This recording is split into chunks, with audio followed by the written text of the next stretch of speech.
Eddie est un personnage à la fois très mystérieux, au fond énigmatique, parce qu'il va avoir un trajet où il va s'enfoncer de plus en plus, il va sombrer, au sens propre du terme, jusqu'à sa mort. Mais il y a chez lui, dans tous ses égarements, une profonde sincérité, quelque chose qui est une vérité humaine. Dans les dialogues, on l'entend d'ailleurs déjà, les gens rient à certains moments, parce que c'est drôle, parce qu'il ne triche pas avec ce qu'il est.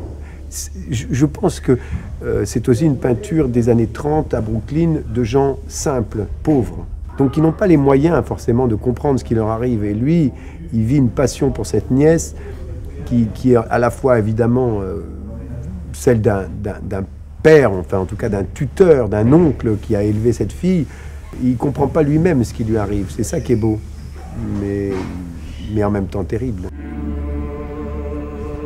La belle proposition de Ivo Van Hove et de Jan, son décorateur, c'est de mettre un espace de tragédie grecque pour une pièce comme ça. Et du fait qu'il enlève ce naturalisme, ça montre toute la dimension tragique de cette pièce. Parce que cet espace nous met à nu. Déjà, ça commence par deux ouvriers qui se lavent après leur boulot.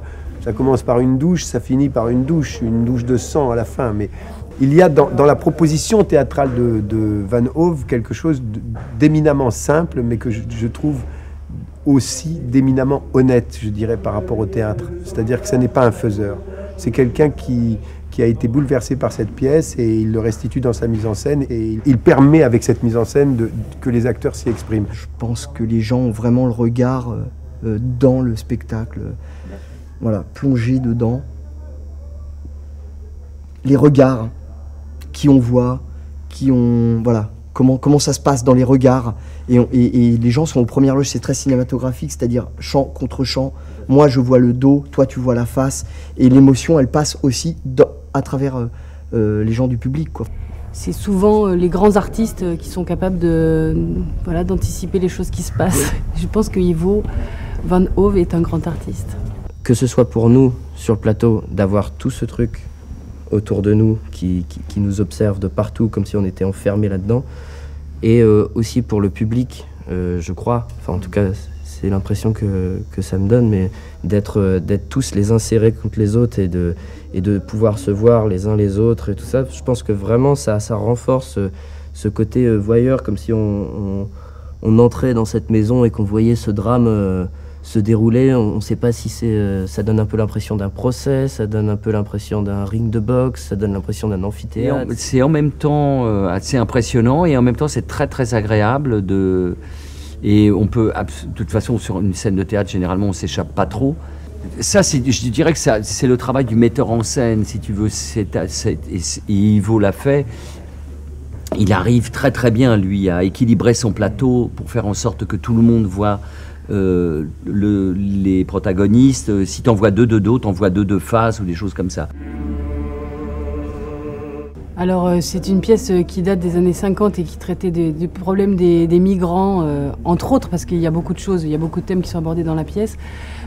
Et donc il y a Charles qui joue le personnage de Eddie Carbone, qui est cet Italien, qui est issu ses parents ont immigré aux États-Unis et qui accueille dans sa famille d'autres migrants qui arrivent pour chercher du travail parce qu'ils crèvent de faim dans leur pays. C'est une tragédie contemporaine, alors même contemporaine de nous, qu'il était de Miller, mais qui était aussi contemporaine des Grecs classiques.